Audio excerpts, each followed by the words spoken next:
interview job.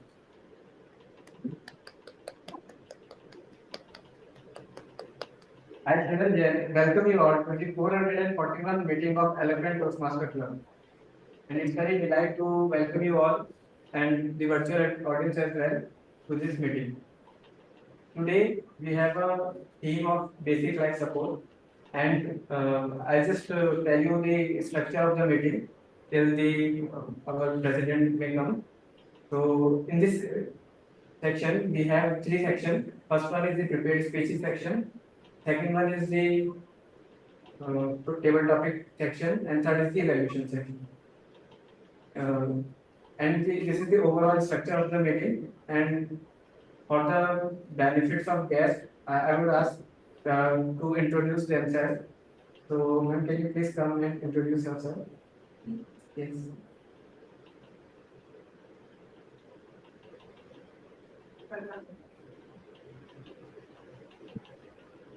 Hi everyone, my name is Vishaka. I recently shifted to Gurgaon from Bangalore because of my husband's work. I am still looking for jobs, I'm in the job market. So I felt that this is a good opportunity for me to improve my communication, and I believe Toastmasters would be a great platform for me to hone these skills. And yeah, I'm really looking forward to the session and getting to learn more.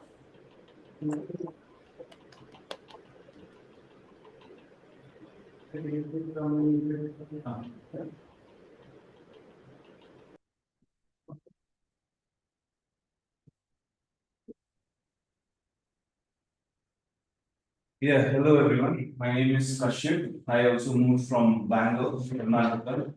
So this is my new, but I'm actually relocated for a new job in Gurgaon. So I'm looking forward in Toastmasters and building up my communications and networking and etc. So thank you.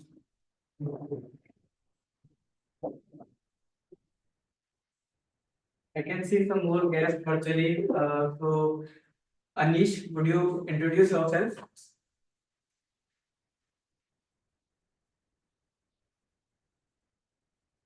Hello. Yeah, hi.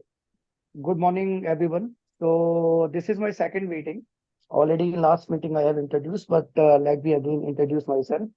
So I am working in Gurgaon in Valencia International, and before that I was working with in Nestle in Goa. So just around 6-7 months before I shifted, and in last week I came to know about Toastmaster meeting, and which is also online. So yeah, that's all. Thank you for joining.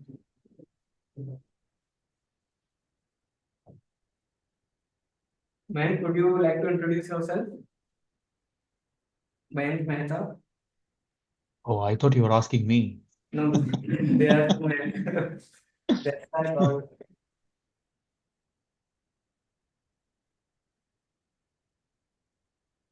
Mayank Mehta with network problem. He's saying network problem.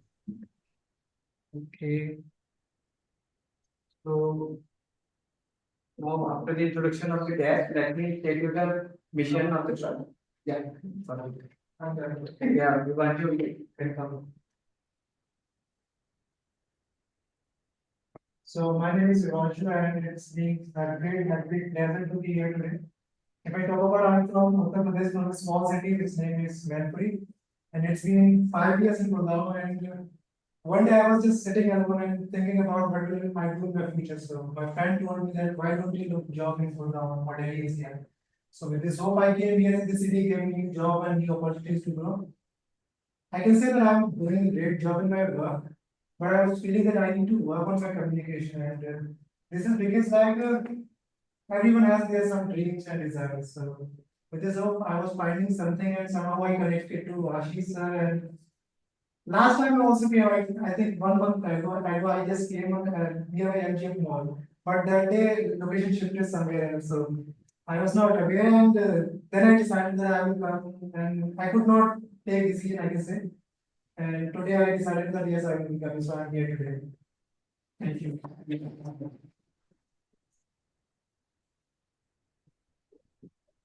Yes, ma'am. You can introduce yourself now.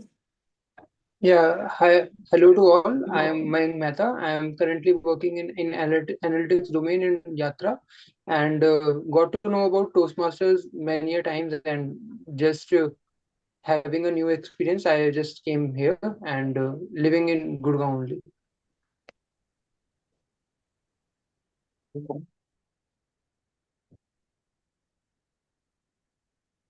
I would love to see all of your faces if virtual audience, if you can turn on your camera would be very good. Uh, Lovely to see your happy faces. That would be great. So with this, I would hand over to our presiding officer. Bhavna, are you there?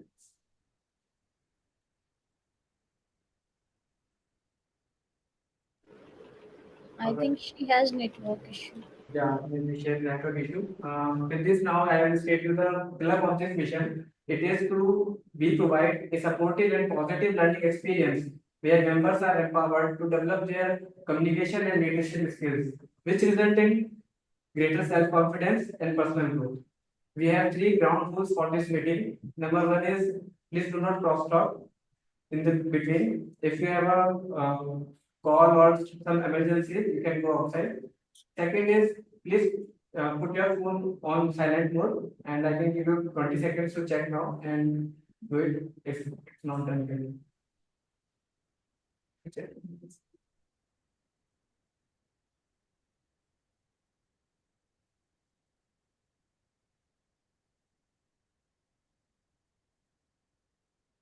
And the third one is for the virtual audience. If you keep yourself mute all the time unless you are not speaking, would be great.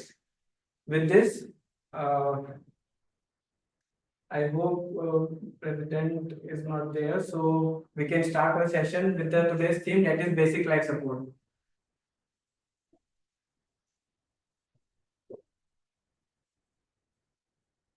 Let me.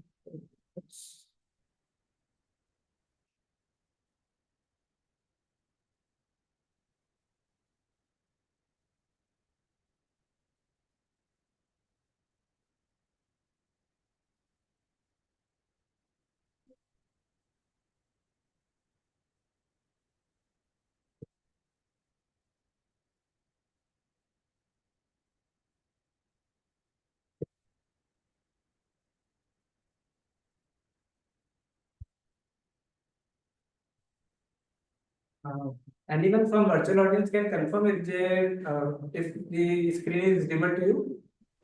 Yes, it Yes. is. Perfect. So, can anybody tell what would be the session is all about? What's your thought coming in the mind when you see this basic life support?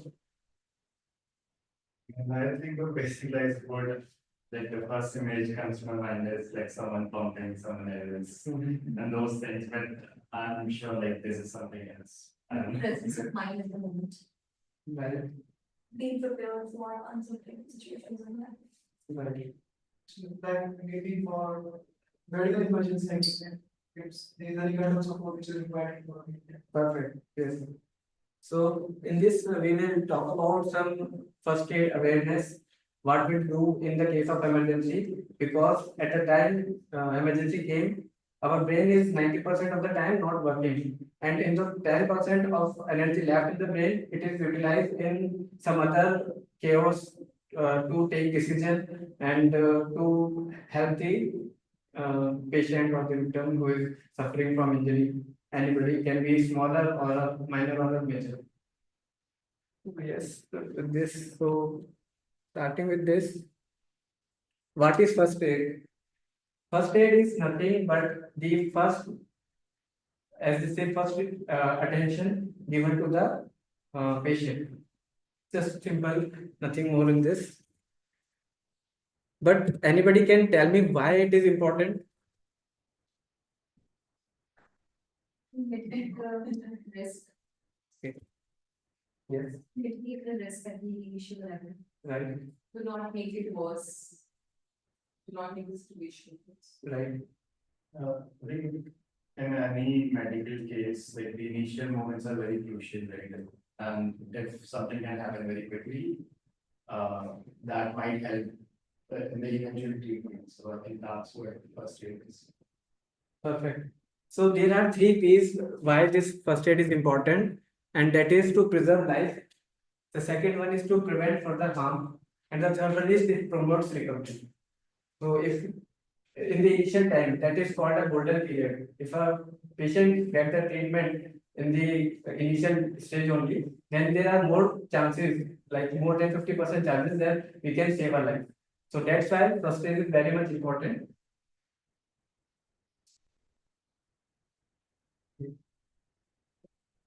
So in this, we will first we talk about cardiac arrest. Anyone from virtual audience would know what is cardiac arrest?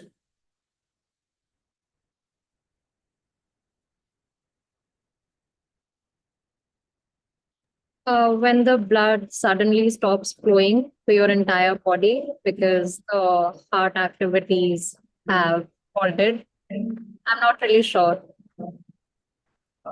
It is not the cardiac arrest, but the heart attack.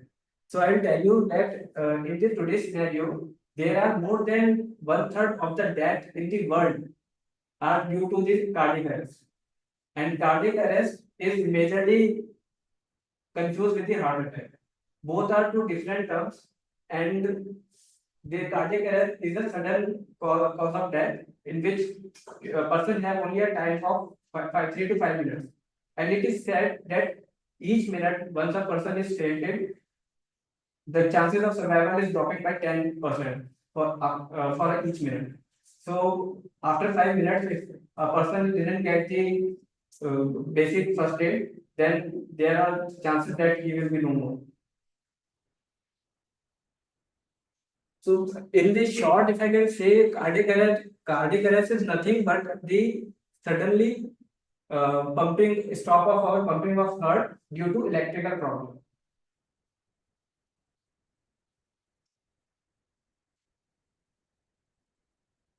How can you identify whether it is a cardiac arrest or a heart attack? So there are three basic points. If you identify those, then you can clearly say it is a cardiac arrest. The first one is the sudden faint, collapse, or loss of consciousness. Second is no breathing, and the third one is chest movement is absent. You have seen many videos in WhatsApp or social media where you see a person doing some activity and got faint immediately, and with no time till the time he taken to the doctor, he is no. And with this recent corona, after the corona times, this problem emerges as the majority of the world leading disease, which due to which there are more number of deaths. It is said to be 1,15,000 deaths occur every day due to cardiac arrest. Every day, not in a month. So with this huge number, it is just because of unawareness in the world that what to do in case of a cardiac arrest and how to identify it. So number one is first we took look if a person is suddenly collapsed. Then second we check the breathing. If breathing is absent, then we can confirm it is a cardiac arrest because there is no disease in the world in which breathing stops. If breathing is absent, person is not unconscious, then you can say it's a cardiac arrest. So if you identify if it is a cardiac arrest, what will you gonna do?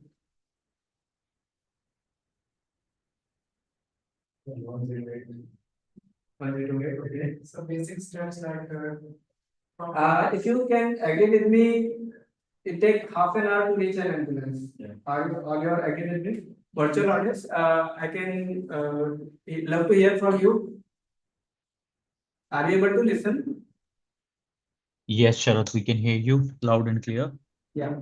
So, same question for you. Like, if you find someone is having a cardiac arrest, what will you gonna do? I'm forgetting the name of that particular activity which is done, but we need to press the chest of that person constantly, maybe for a few minutes. That's what I think we need to do. I'm forgetting the name of that activity, which is Yeah. So the first one is to basically identify whether it is a cardiac arrest, because that a CPR which Mayank is told about right now, CPR. we didn't give it in a case of heart attack. We have to give it in the cardiac arrest, and both are two separate different terms. So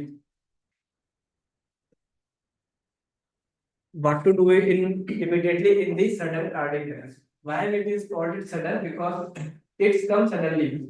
There are no SS morning signs came to a person, and person suddenly collapsed, and he even called for someone for help. The recent case I come to know that an employee in a bank working in his chair and suddenly collapsed.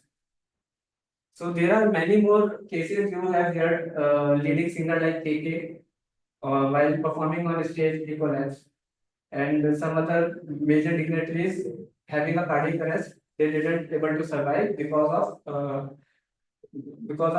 not getting the proper attention or maybe first aid to that particular time. So first we have to approach safely. If it is said that you have to see your own safety before approaching to the person who is fainted or lay down due to cardiac arrest or maybe some any other reason.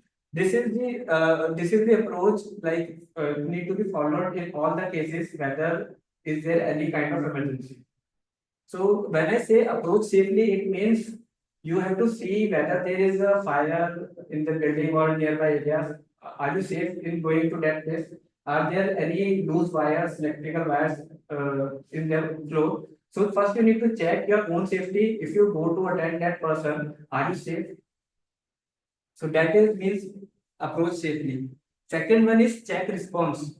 So you need to see whether the person is in response or not, and how to do that. Just tap on the shoulder and ask, ma'am, are you okay?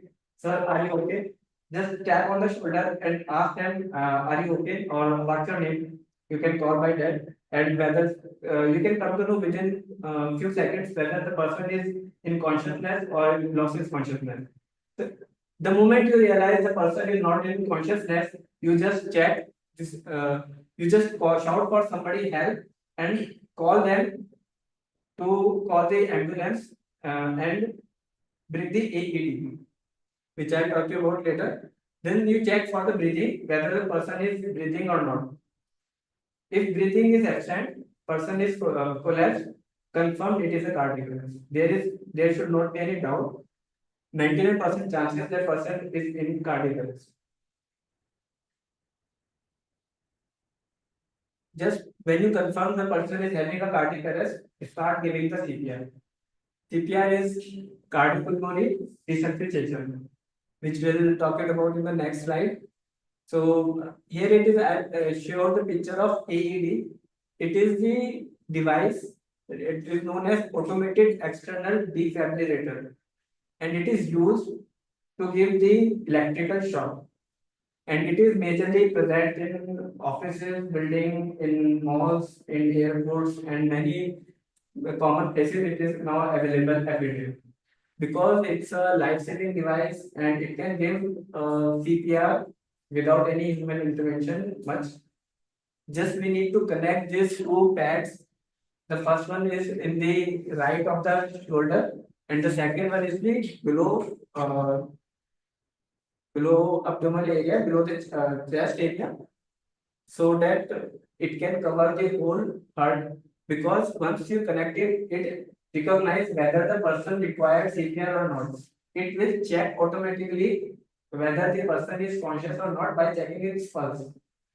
So when the person is didn't have any breathing or basically absent, its pulse is also not there. But yes, being a first aid, you may not be able to figure out whether the person is having pulse or not. For us, is basically just to check whether the breathing is there or not. And can anyone tell me how will you identify whether a person is having breathing or not? Check his pulse or your fingers on the nose. No, that is not the ideal case. And yeah, you cannot check the pulse all the time because if you are expert, then only you can able to check it. Anyone from online lectures?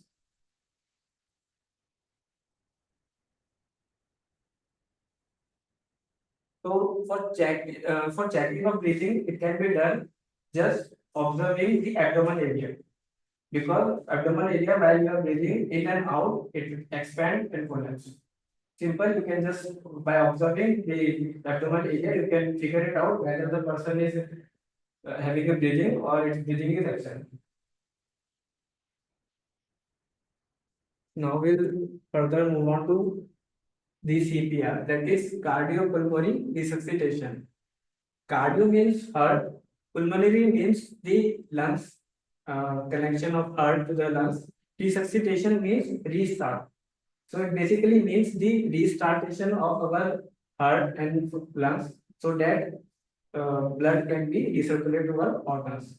So can anyone tell me why it is necessary to give card CPR immediately and why there is only a few minutes times a person is having heart attack or cardiac arrest?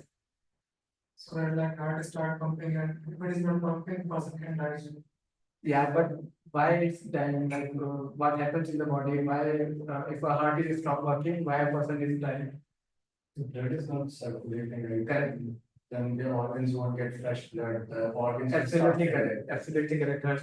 So once the heart stop working, the oxygen, our body is made up of many organs, and they need continuous oxygen, which is through the flowing of blood from our heart to all our organs.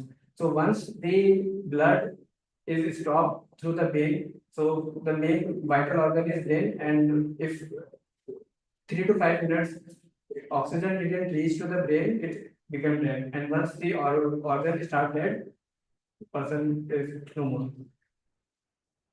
So now we will discuss how to give the CPR.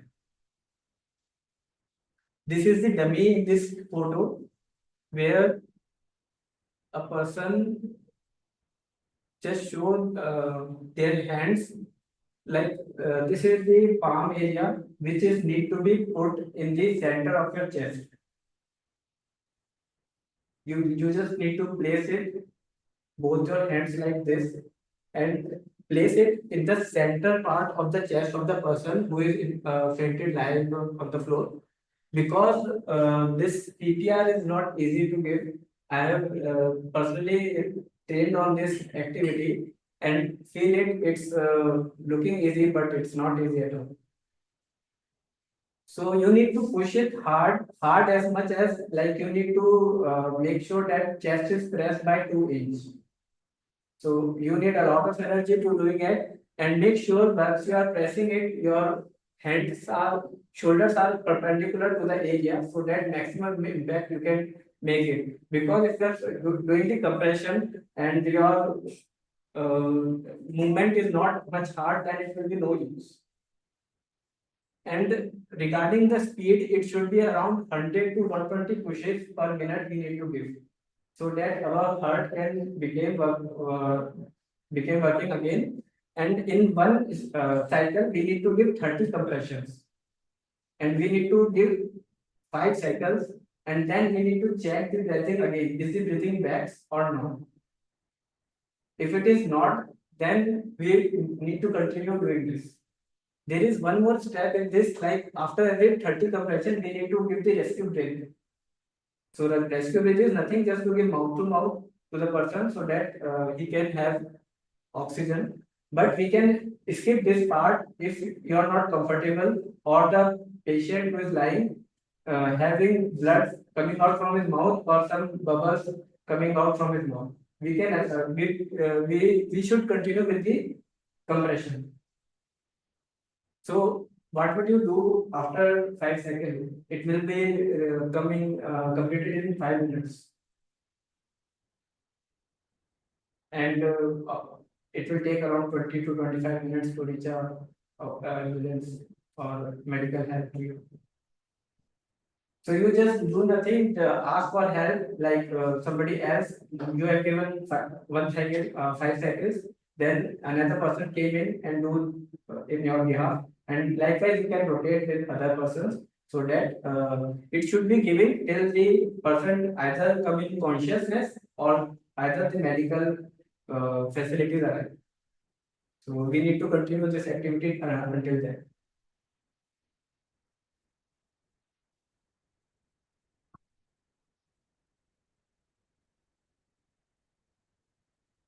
Now, second is the heart attack. So I think already know about it, heart attack. Can anybody explain what is it?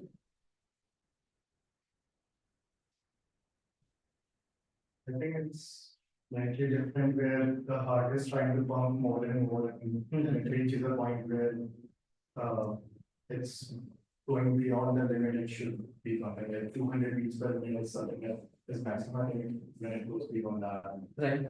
it's Yeah. So cardiac arrest is the electrical problem, and likewise, in the same heart attack is the pumping problem.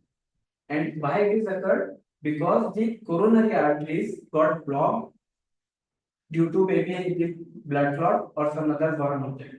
So once the vessel, these are the arteries which shown in this diagram. If these are blocked, then the circulation of blood didn't reach to the heart, and a person faces a heart attack. It is a slow process. Cardiac arrest is a sudden process. On the other hand, this is a slow process. In this person is in the consciousness and can be able to talk.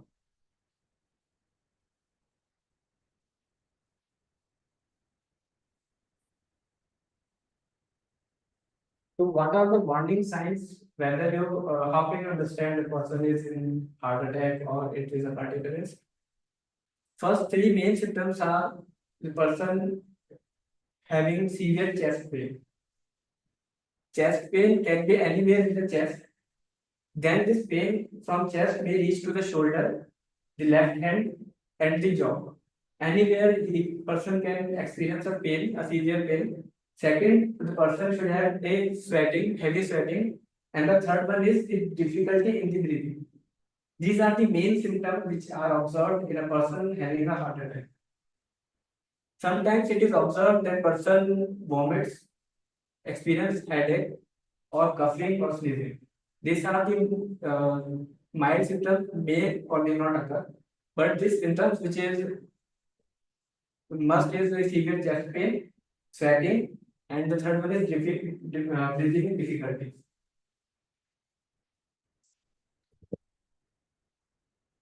So now what to do in the case of heart attack? Don't panic at all, because it's a heart attack, not a cardiac arrest. Make the person sit in the most comfortable position, and it is said to be that sitting in a on the floor, it is the most comfortable position, because if a person collapse after some time, then it will not may get injured. So make sure the person sit in the comfortable position. Secondly, loosen up all tight clothes so that person is facing some difficulty in breathing. So we must ensure that we should didn't wear any tight clothes which may or further increase his problem. So we should loosen all the tight clothes. We should open doors and windows. Can anybody tell me why we are opening doors and windows? So that more oxygen can come. Perfect. Yeah, so that fresh air may come and it may ease little bit to the patient so that he can breathe. And if there are actions which need to be avoided, first one is the stop all the physical activities, because logic behind this is if a person is engaged in any physical activity, then he requires more oxygen because more pumping of blood and he may already in a heart attack. Avoid eating any food. Why we do this? Because it may times that person tends to vomit, and if we eat anything during that time, then there might be chances of choking, which may further lead to more severe problem.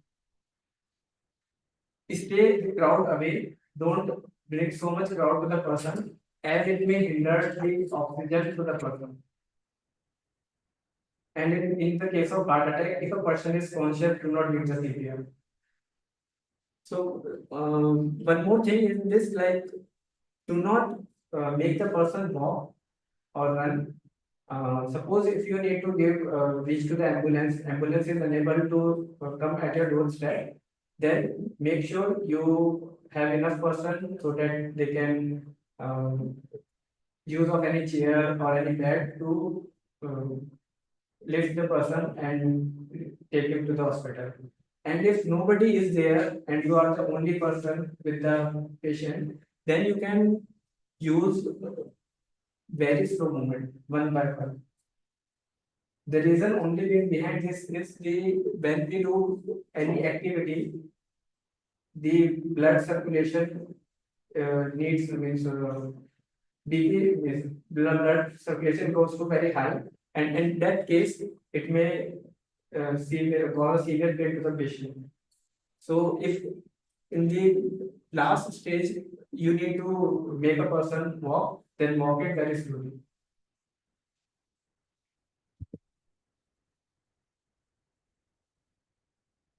Yes, this is the all.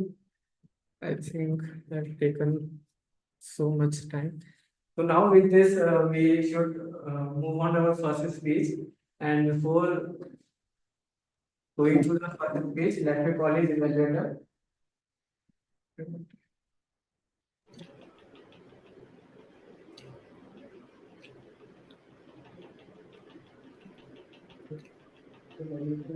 Sharad, we need to introduce the GE rules as well. Yeah. Yeah, Bhavna, are you here? Yes, I am. Yeah. You may introduce the GE rule for the day. Sure.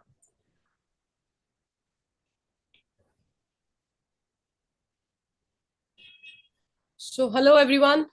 My name is Bhavna, and for today I'll be your general evaluator. And to evaluate you very precisely, I am having my tag team with me.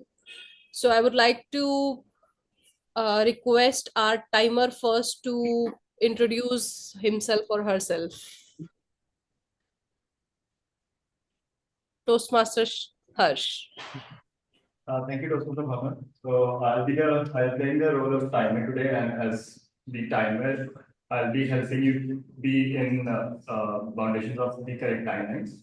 So for speech, we usually have a timeline of 5 to 7 minutes, where I'll show a green card at 5 minutes, a yellow card at 6 minutes, and a red card at 7 minutes. You have a 30 seconds grace period once I have shown a red card to complete a speech. If you go beyond the grace period, then in contest, your speech disqualifies. For table topics, green card will be shown at 1 minute, 1 minute 10 seconds, a yellow card, and a 2 minute a red card. Again, there is a grace period of 30 seconds. And I'll be doing the timer for evaluations and general evaluation as well, and will be presenting my report when called upon by general evaluator at the end of the meeting. Thank you so much, Toastmaster Harsh, for this detailed introduction. Now, next we have our counter for the day, which is Toastmaster Komal. I request you, Toastmaster Komal, to please introduce your role. Good afternoon, fellow Toastmaster and our esteemed guest. Today I'm playing the role of counter. As a counter, I'll be counting all the arms and like, but these are the crutch word and filler words which spoil the flow of our speeches, and it will help you to be better in the upcoming speeches. At the end of the meeting, I'll present my report. Over to you, Bhavna. Thank you so much, Toastmaster Komal. Next, we have our own grammarian, which is Toastmaster Mayank. I request you to please introduce yourself. Thank you, Toastmaster Bhavna. Very good afternoon, everyone. I am the grammarian of today's meeting. And as a grammarian, I'll be keeping a track of good as well as not so good usage of the grammar. As some of you know that I have been a grammarian for a few meetings now and I have gained some experience And with this experience, what I have noticed, there are some few common areas where we actually make some mistakes. Maybe those are not grammar mistakes, but those are not correct usages. So, in the beginning of the meeting itself, I want to share 3 or 4 areas which I would request each and everyone to avoid in this meeting. Like, first common error which I have noted in the prior meetings is we use the word basically quite often. Please do not use this word. I am basically from Haryana. I am basically from UP, something like that. Please do not use this word. Second is when we are introducing ourselves. The good part is the guest today did not make this mistake, but typically we make this mistake. For example, myself Sharad or myself Mayank, right? This is not a correct way of saying this. The correct way is I am Mayank or this is Mayank or my name is Mayank, right? This is the correct way. The third common mistake that I noted is revert back and reply back. And we many a number of times you will see this on the emails in your respective offices as well. I will reply back to you. I will revert back to you. This is incorrect. Please use the word I will reply or I will revert, right? Don't use the word back. And the last and a very common error which I typically noted in the previous meeting when we are using the past and using the word did, we typically use the second form of the verb, which is incorrect. Although for past we use the second form of the verb, but when we are using did, please do not use the second form of the verb. For example, she did not replied. He did not went to the gym. These are incorrect sentences. The correct sentence is she did not reply. He did not go to the gym. These are the correct sentences. So just wanted to share few things based on my prior experience. And apart from that, my another role is to share the word and the phrase of the day, which I highly recommend everyone to use this during the meeting. The word of the day is ubiquitous. Ubiquitous is the word of the day. And the meaning is, which means present or appearing or found everywhere. The usage or an example is smartphones have become ubiquitous in modern society. Then I'll share the phrase of the day. Phrase of the day is hit the nail on the head. The meaning is to describe exactly what is causing in situation or problem. And an example in his speech, John really hit the nail on the head when he spoke about importance of clear communication. So I would strongly recommend to please use the word and the phrase of the day in your speeches or table topic discussions. And as a token of appreciation, when someone uses the word, we show a thumbs up. So with this, I'll hand it back to the general evaluator of the day and I'll share my report towards the end of the meeting. Thank you. Thank you so much, Toastmaster Mayank, for this detailed description of your role. And you really hit the nail while explaining your role. And I would also request you to drop this word of the day and phrase of the day in chat box. Now, moving forward, I would hand over the stage back to our Toastmaster of the day to commence towards the next section of our meeting. Over to you, Toastmaster Sharad.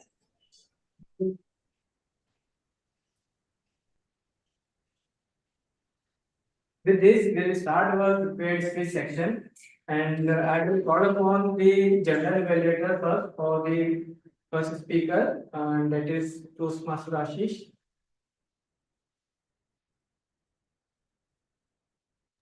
Yeah, the first speech is of Pallavi or the first is of the other speaker? Dikshita. Yeah, okay.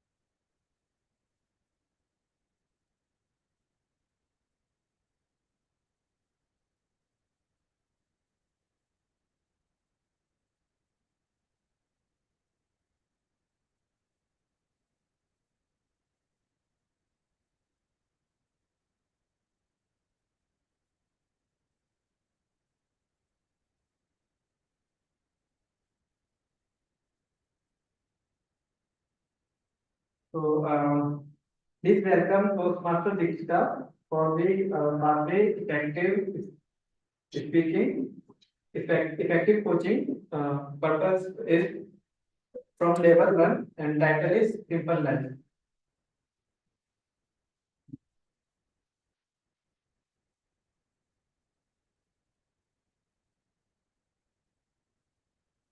Simple Life, Toastmaster Dikshita, Simple Life. Hello everybody, today I'm here to give my level 1 speech, and the title of my speech is The Simple Life. Before COVID, my life was quite hectic and everything looked important and urgent to me. Maybe watching a movie in a movie hall, eating in a newly opened restaurant, or shopping due to sale season, and a lot of other things. But in 2020, everything went on hold. I was working from home. I had time for myself, and I was quite happy, and I survived. In Assamese, there's a popular word called lahe lahe, which means to slow down. All these years, this word didn't make any sense to me, but now it does.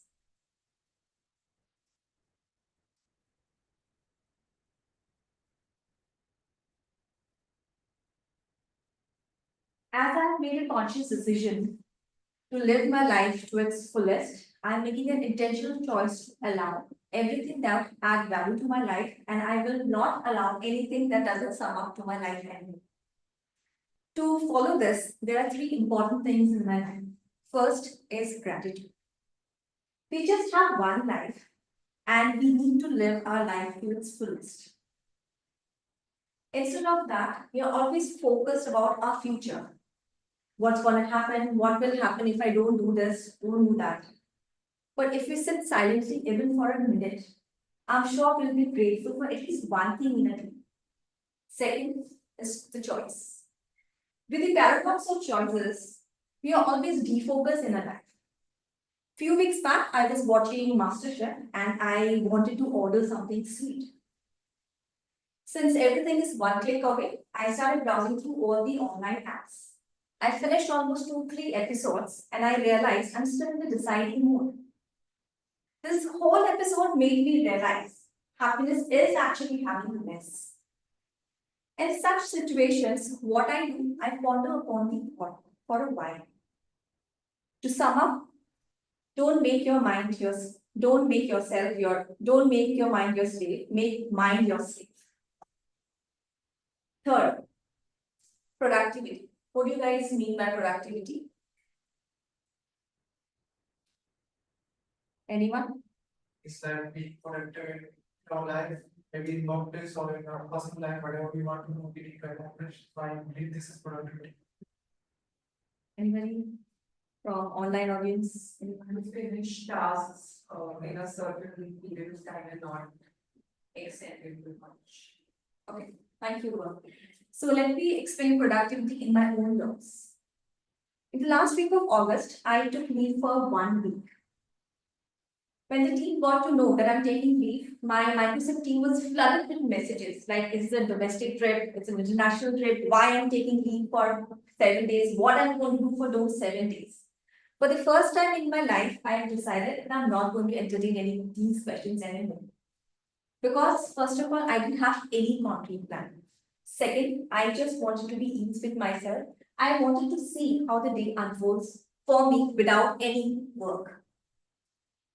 So as an adult, we are always busy with our own lives. We love complicated things. We have been programmed to think that we have to really work hard to achieve money, success, and happiness. But if we have to define money, success, and happiness in our own terms, I think we all have individual meaning to it. We are always in a constant rat race. We are always in this belief that we really have to work hard, we have to do this, we have to do that. The question is, at what cost? So dear fellow Toastmasters, when you go back home, take out your pen and a paper and jot down everything you know about yourself in your current life and everything you fathom about yourself in the future. Have a close look at both. Do you ever think you'd be happy in your life? This whole journey is yours. And sometimes we have to make choices which might contain some loss. But will that make us happy, dismayed, or content? Thank you.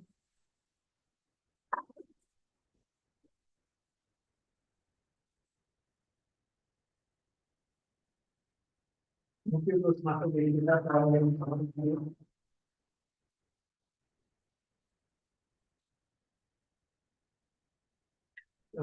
With this, we'll move on to the next speaker. And before moving to our next speaker, let me call this evaluator, and that is Toastmaster Ashish.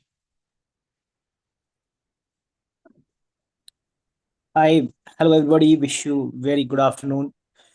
Today, my target speaker, Toastmaster Pallavi, is attempting her level 2 speech 3, which is about level 2, right? Pallavi? Yes, level 2. Yeah, level 2. This the project is about mentoring. The title is the introduction to the mentoring, and she would be talking about her experience as a protege. Right. So I'll be observing, other than the general aspects of the speech, how well she's covering the aspects about mentoring and her own experience as a protege. Right. I wish all the very best to my target speaker Pallavi. Back to you, TMoD. Thank you, Toastmaster Ashish.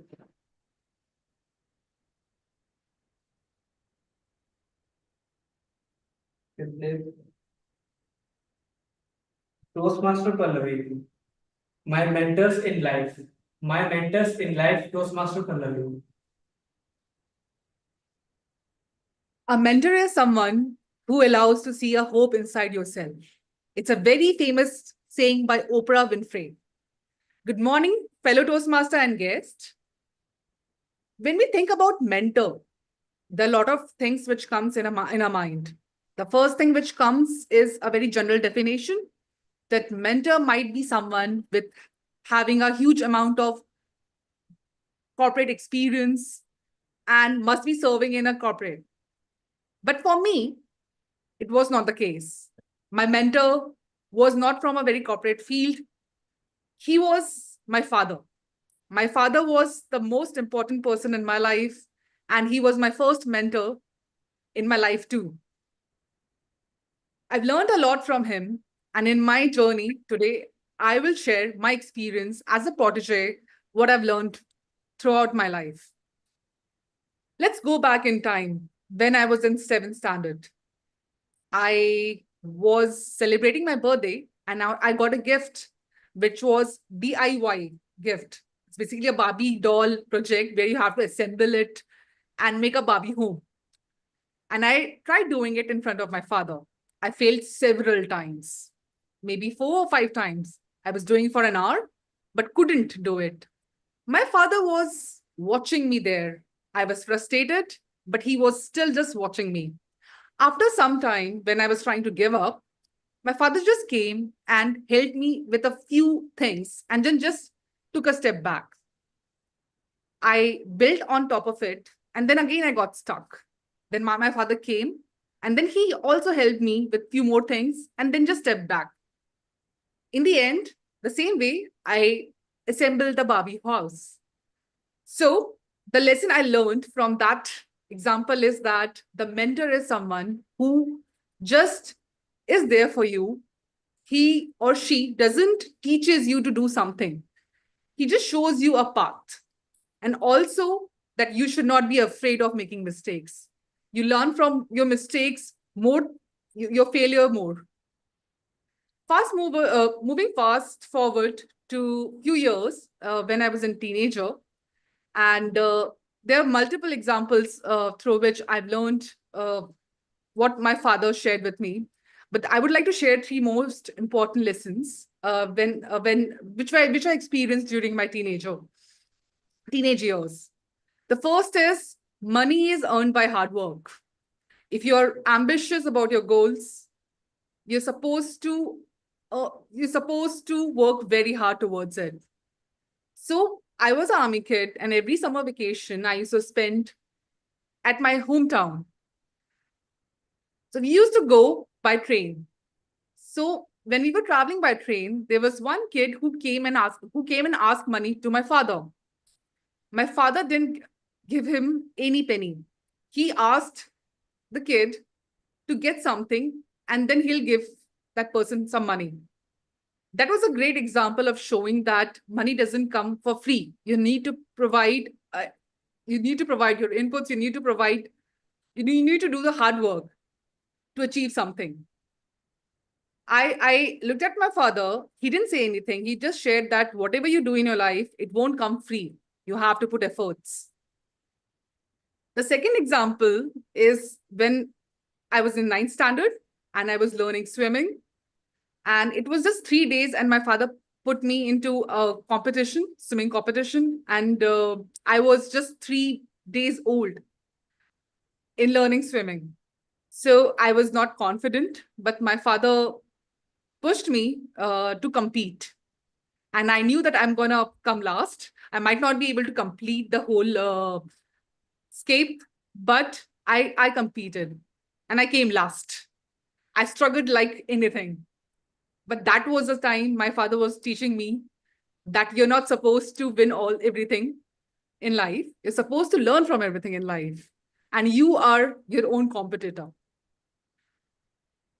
I came back with a lesson that it's always you versus you. You yesterday versus you today.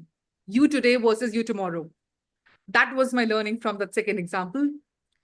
The third is a very interesting example. As a kid, I used to love biology, but my teachers never used to answer any questions. I used to go back home frustrated. I used to cry in front of my parents that my teacher is not teaching me biology. If I ask something, let's say about human reproductive system, they used to just nudge me out. My father sat with me and actually taught me the whole end-to-end human reproductive system. And my mother was there in the room. This third example showed me and taught me how transparency is important in a relationship. There could be multiple uncomfortable topics you can have, but you can still talk about it into a comfortable tone. And you can still discuss with your family, friends, and colleagues. I learned 3 lessons throughout my teenage year, and fast forward to today, I've started implementing it. In fact, I don't even have to implement it. It's by default installed in my system. I would like to summarize what I've learned. First is, don't be afraid to make mistakes. Work hard on your dream and ambition.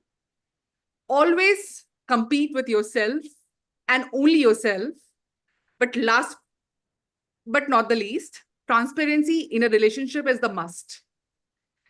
Today, I don't have my father with me, but I remember whatever and every part of lessons which he have taught me throughout the life. And he also taught me the difference between mentor and coach. A coach is someone which teaches you a skill for a very short time. A mentor stays with you throughout your life. Even if he's not with me, he's still teaching me a lot in this lifetime. Thank you. And over to you, TMoD. TMoD Harsh. Thank you.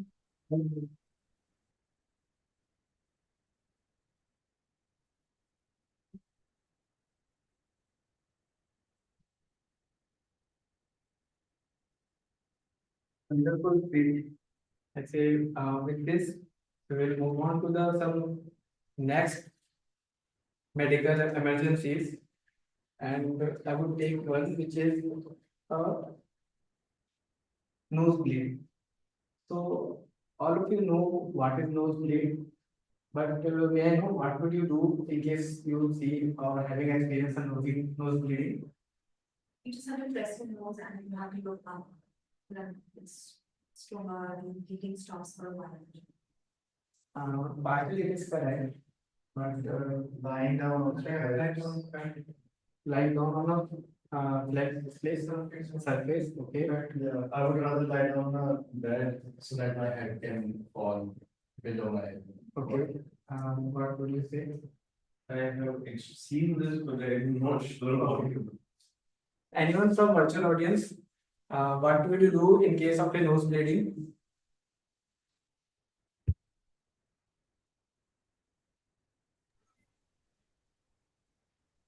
In case of what? Nose bleeding.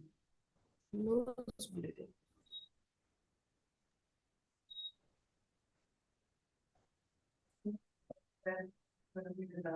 I think I think putting some cold water on the head. Yeah. But what about the nose? Should we keep the blood running through it? lying down with your head in a tilted position so that your nose, the bleeding stops. Okay. Many of you gave partially correct answer. So the best is we should lean downwards little bit like this. Pinch your nose for at least 5 minutes. And it would be best if you can just put your head under the tap water so that it will ease you in the nose bleeding. So the basic idea is we should, what we generally do, we just press it for 1 minute or 30 seconds and leave it. And then again it's starting and we just in panic what is happening.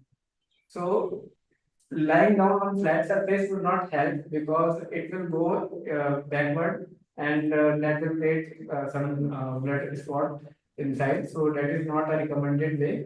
So the best way is to just stop the blood through your nose by leaning downward, and any excess blood is coming, it's okay. That will come out. You just need to press your nostrils and keep your head in a tap so that it will give you soothing effect, and it will you need to do it at least for 5 minutes and you will see it will recover almost. So with this we will move on to our next section, that is the table topic section, and which is led by the Toastmaster Rashmi, and we round of applause for her.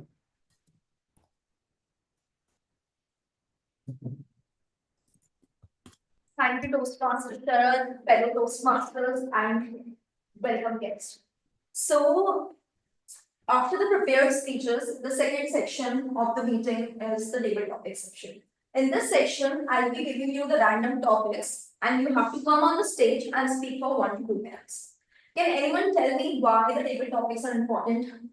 Anyone from the virtual audience? So that we can speak on what to say instantly or spend it's like help us to define analytical words. And help us to structure and thoughts. Structure our thoughts with your time frame. Yeah. That's correct. Anyone from the virtual audience? Why the table topics are important in the meeting? To make you comfortable with the uncomfortable. That's the answer. That's really good. So, why table topics? Like how table topics help us in the daily life situations? Can anyone share the scenario? You know, why if you come on the stage and if you speak and practice continuously on every Saturday, so how is it helping you in your day-to-day life? Can anyone wants to share any situation and real life example? Yeah. Yeah. So yeah, please go ahead. No, please go ahead. So whenever we come over the stage here, then get some topic, talk about it, get a chance to talk about it. So by practicing it on regular basis, we get to think on our feet whenever life comes here, and means life put us in such a situation where we need to speak impromptu on any topic. So this practice comes into the picture, and this really helps us at that point of time when we get to speak there just like that and without any practice. That impromptu speak, this really helps in the impromptu speaking. I would basically say that this enables our that portion of brain where we can just frame anything out of anywhere and then speak. Yeah. We don't go blank there. Yeah, it helps you to organize your thoughts and express it quickly. Yes, Vanshika, you also wanted to share. Yes. Personally, for me, table topics have helped me in one very important aspect of my life, and that is using a lot of filler words. I remember there was a time I would continue to obsessively use, so, and, and I take online lessons, and I have a lot of NRI students. They would have flawless, impeccable English. And next to them, I felt like a loser that I'm so much older than them and I couldn't speak properly. So, genuinely, table topics have helped me a lot in speaking flawlessly, at least in front of my students, and also thinking fast on my feet at any random topic. That is true. And anyone from the offline audience? I want to share like in general, table topics help us think on feet, and it helps us use the time in a very precise manner. So what happens, like if I talk about our professional lives, we sometimes have limited time. Like in a meeting, maybe like the other person took 25 minutes, you only are left with 5 minutes. Now you have to think that you had a content of 15 minutes. Now you have to summarize that in 5 minutes. You have to think on field and you have to deal with the most important things out there. And there should be a concrete takeaway for the audience as well, right? So I think that is where the table topics really help, because we are given weird topics, random weird topics, and we only have 1 to 2 minutes to speak about it. And it should be structured, something that audience can take away with, right? So I think that is where it helps significantly. And speaking of the professional journey, I always try to, raise hand and volunteer myself for the table topics, because in my day-to-day life, when I'm on a meeting with client call and the client asks me randomly some random questions that I'm not prepared for, then it helps me to at least come up with some answer. It may not be the perfect or the best answer, but at least I will not sound dumb in front of the client and my manager, and I have something to speak and to talk about. So in this section, I'll be giving you some situations, and you have to think about that situation. How will you react and what steps will you take for that situation? For the offline audience, so the time limit is 1 to 2 minutes. You have to speak for 1 to 2 minutes, and the timer will show you the green card at 1 minute. That is the minimum time limit. And the yellow cards once you reach 1 minute 30 seconds, and the red card once you reach 2 minutes, and then you get the grace period of 30 seconds. So you have to wrap up your speech like between 1 to 2 minutes 30 seconds. So for the offline audience, I'll be giving you the situation, and you guys can team up and talk about that situation. How will you react and what steps will you take? And for the virtual audience, since it will not be easy for you to team up, then I'll give you situations based on a single person. Okay, so are you guys ready? Yes. Yes. I guests to participate and the members also, but for guests, it's the opportunity for you to come here and speak. Okay, so who is coming first? I would like to start with the offline audience. You guys can team up also, or you guys can come by yourself. Harsh.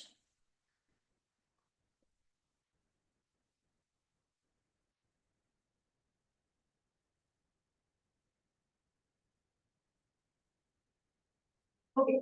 You're working from home and suddenly experience a power outage. How do you manage the rest of it? Can someone move around? Yeah. Just give me 10 seconds. You're working from home and suddenly experience a power outage. How do you manage the rest of it?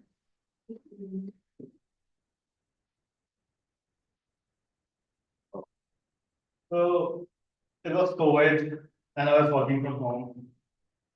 And I had power backup, I had inverted, but one day, that particular day, it was like a doomsday for me because we didn't had power for like 24 hours. My inverter was dead. My laptop was at 50%, and I had to think like what to do because my work was still like 6 hours of work left, and I was not sure that I'll be able to complete my task. And I had to think, how do I convey that to my manager that a power outage is the issue, right?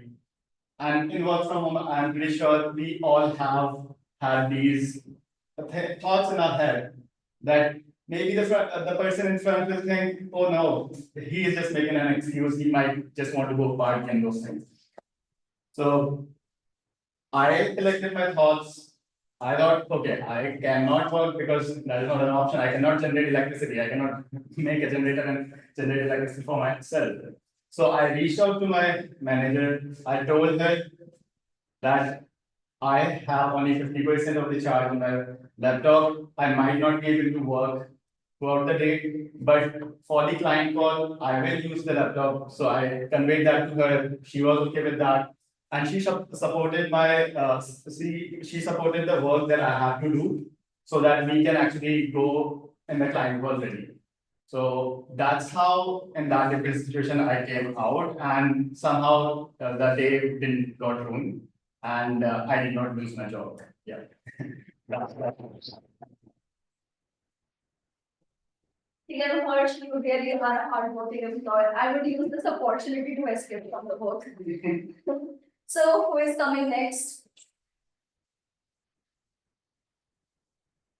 Guest.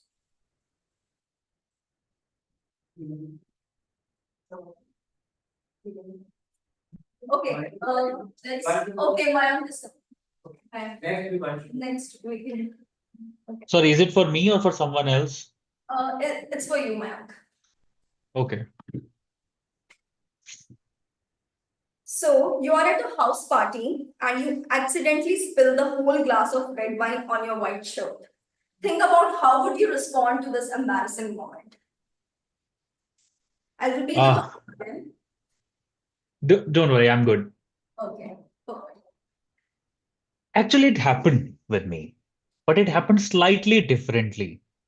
I was on a dinner with a client, not in India, in US. And that was my first visit to the US, and that too at a client place, and we were out for a dinner. And they were serving wine. Although I do not drink, but the client whom I was visiting, they used to drink. And somehow by mistake, I spilled the entire glass of wine on the client's shirt, not on my shirt. And that was the most awkward situation I would say I have ever faced. In that situation, as a first step, of course, I was completely blank. And the second step, there was nothing but to just say sorry, and I couldn't help. And the third thing, which I thought that I should do as a gentleman, I accompanied him to the washroom so that I can help him in cleaning up the mess that I created. And then we called upon the waiters to clean up the table as well. It actually messed up almost everything. And on the next day, the client was actually making fun of me during the meeting as well. So that's how I faced that situation.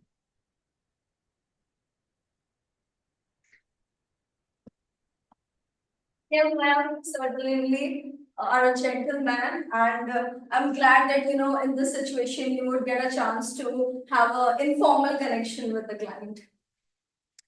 Okay, so yes, Shubhanshu. Devanshu. No, it's Ivanshu. Yes. Do you want to team up or?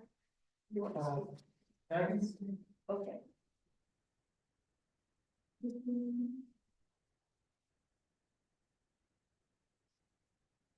You are home alone and accidentally lock yourself out. How do you handle the situation? You are home alone and accidentally lock yourself out. How do you handle the situation?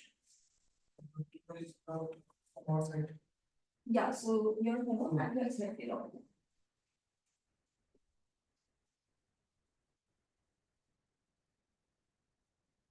So recently it happened actually. I was at my home and I was watching movies and I noticed that my door is locked from outside. And I can say that it was done by one of my friends actually. They came to my room and they tried to make, I can say, some kind of fun or they locked the door. I was thinking, I was worried like I had to go from office because I'm doing job and these all things. So I called to one of my friends. I said that this happened. And this person saying, really? I said, yes. So he said, okay, I will come. So he took around half an hour to come to my room. Then he like unlocked the door and like I could go to my office. So like at that time it was very hard time for me. Like for 30 minutes it was looking like I could not go to office. And that person was that my friend was also saying like I'm kidding. So he was ignoring me again and again. Somehow I convinced him to come to my room and he unlocked the door. So this all happened.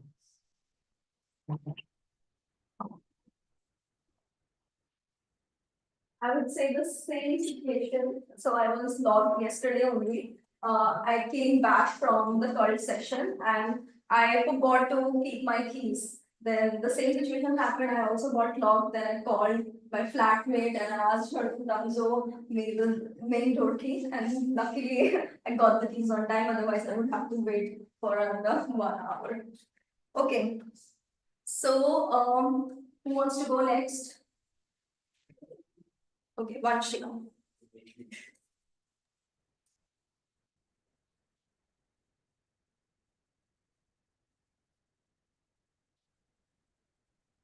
Okay, Vanshika, do you have a pet? I used to. Okay.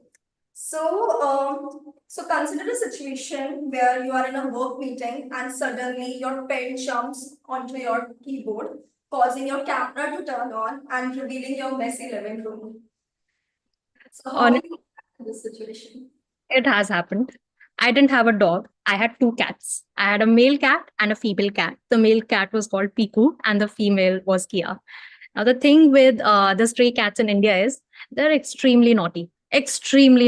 And they get something called zoomies, which is right after they eat food. They get this burst of energy where they just want to jump around all the time. So at that time, I had my college classes. This was COVID time, so we were not going to college offline. So I had my online class. And one thing you should know about DU professors is they're extremely strict, extremely strict, especially with students who don't come for classes very regularly. And I was that student. Well, I'm sitting here, I've joined my class, and for once, I'm taking all of the notes as well. I have tea right next to me. And Piku gets this big zoomy attack and he goes to Kia, starts fighting with her. Kia gets very annoyed, pushes him out, and he's just running, and he comes right on my face like this. It was the most hilarious situation to be in. Now, my professor, who was already quite irritated with the entire online ecosystem, she just burst out at me. She goes, "Well, Vanshika, you've not been attending the classes. You do this, you do that, and then you can't even handle your cat." She's not very fond of cats as well. Well, at that situation, there's not much that I could do. So I simply texted her out, "Well, there's an electricity outage, so I can't just join." So my way of reacting to that situation was just running away from there. So that's my funny story with the two cats that I had. And after that, we didn't have any more cats. We were done. Thank you. Entertain the whole class. Whoever do not wanted to attend the session. Okay. Can we take more? TMoD. Okay. Who wants to go next?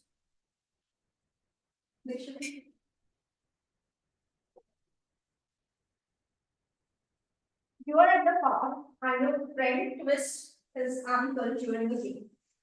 So how will you help him to get this first?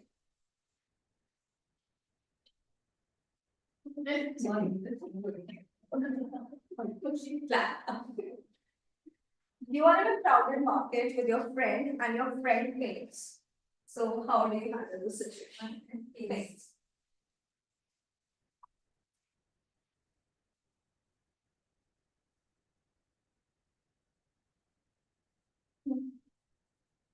So today my topic is I'm in a crowded market and how do I react when my friend faints.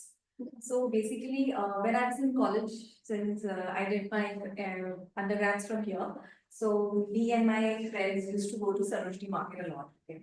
And then I was someone not very good at bargaining, but when I am in the mood, I used to bargain a lot. And one fine day, what happened that we all went, like we were like 5, 6 girls, and we went for the shopping.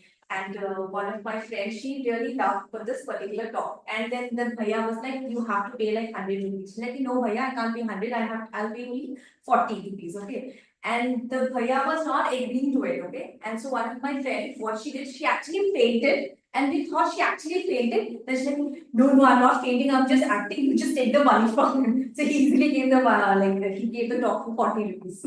That's how we actually managed the whole situation. Thank you. Who is coming next?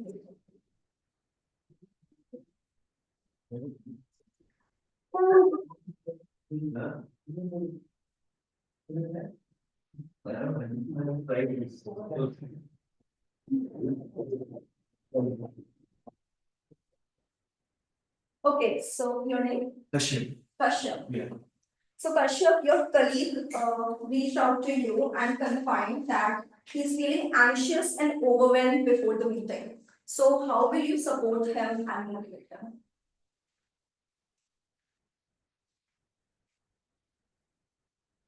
Okay. So never been in this situation, but actually this happened to me only. So I had a meeting with one of the top European clients, like in UK, Brighton, Palace, here. So I didn't know what to do then because I was like told that UK people are very, sarcastic. So I was a bit anxious and I was like, what do I do in this situation? So I was just talking to my business head who is in the UK. So he told me that, hey, just do it, man. You can do it. Just like how you did it in Vienna. Like, okay. But then I told him, man, I'm feeling a bit sick. Can I take a leave? So he told yes. He actually told me yes. And I was so happy. And my department head comes to me and Kashyap, can we go to the meeting room? And he just switched on the meeting and went. So I didn't know what to do actually. But due to the experience, I just started talking something random, telling that, about Brighton Palace Square. I know this place because a famous movie in India was shot over there, and that's Desi Boys. And it just started. Meeting was like fantastic. Thank you. I'm glad you had the courage to at least text in the meeting. I was not even unmute myself. So the last. Okay. Anish, would you like to try? Anish, Komal. Anish, Komal. Yeah, I will go. Sure. So you are in the kitchen and you accidentally cut your hand. How do you handle the situation?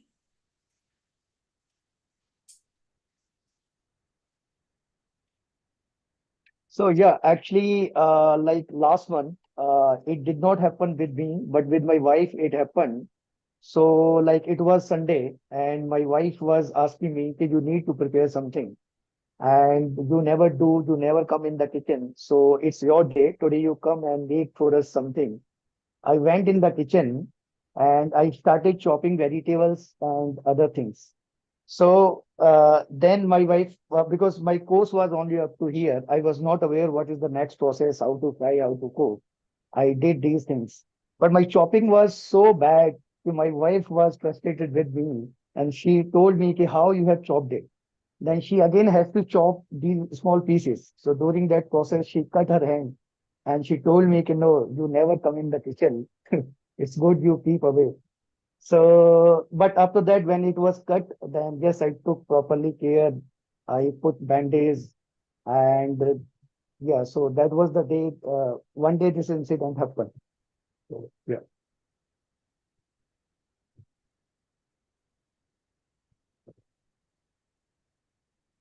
Over to TMoD.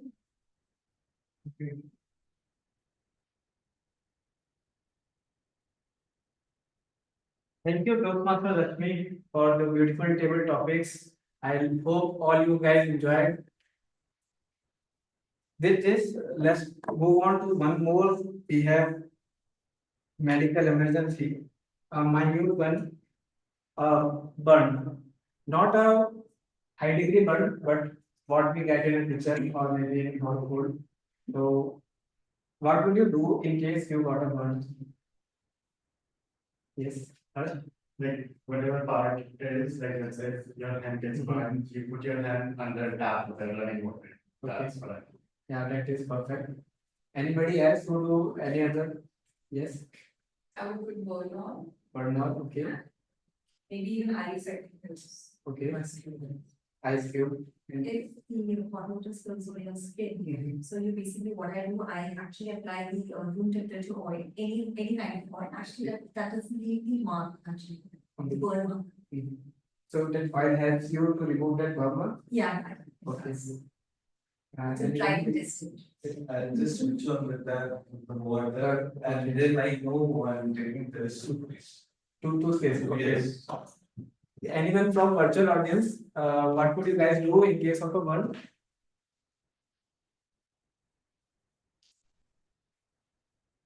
Pallavi, Vanshika, Komal, Bhavna, Bayan. In case of, sorry, say that again. Burn. Burn. Yes.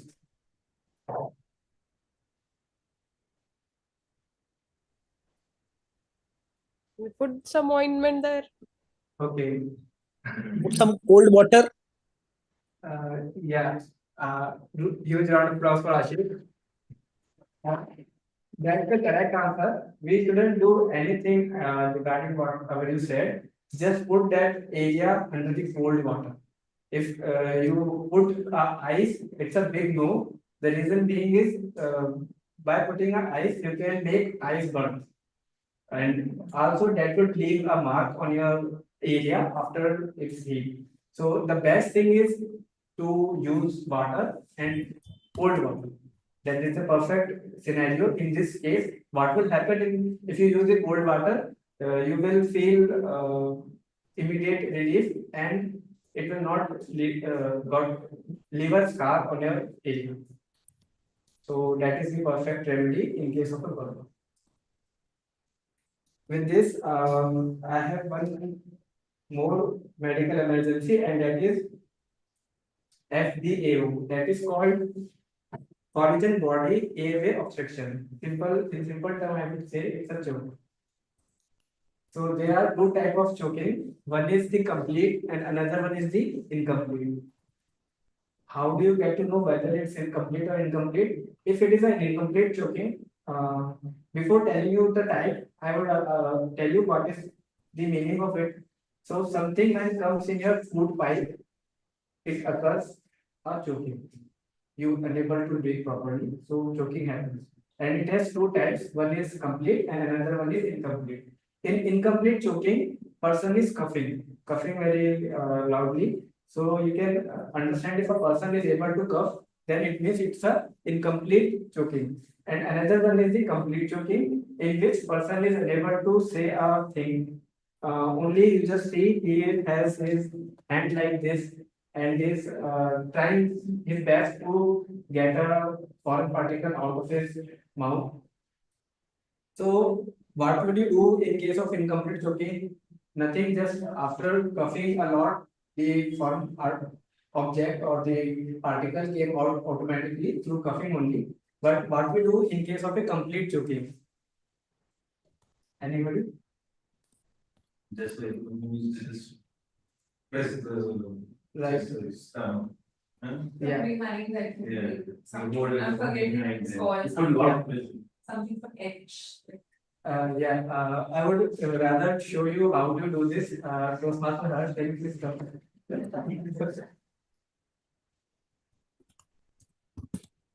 Exactly. Yeah, you just put your hands on your neck like this. No, you don't have to, because what happens in case of a choking, you are unable to say a word. Yeah. So you are facing complete choking, and in this scenario, just make sure you put a leg in the between. Just can you yes.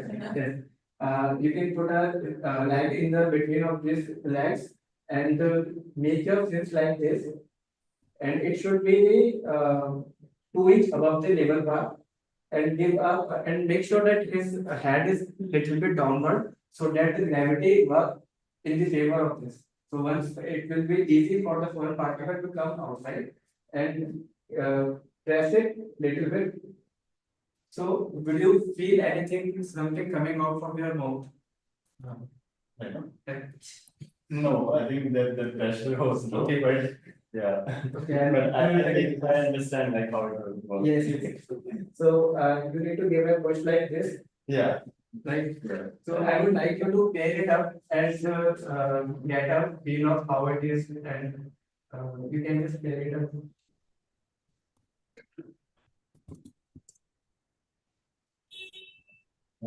Yeah. I think you can pair it. So, first of all, you need to hold, and for the virtual audience, you can observe it, and you can do it once you after the meeting with your with the family or the friends. Yeah. So you need to first put the patient's face a little bit downwards. No, and this you need to make a fist and thumbs with the outside, so that with the help of thumbs you will make a push. Yes. And I have to do it. Yes, near the neck. Because you are choking now, so you are able trying to make sure that this particle came out of your mouth. Yes. Yes. It feels like something came out.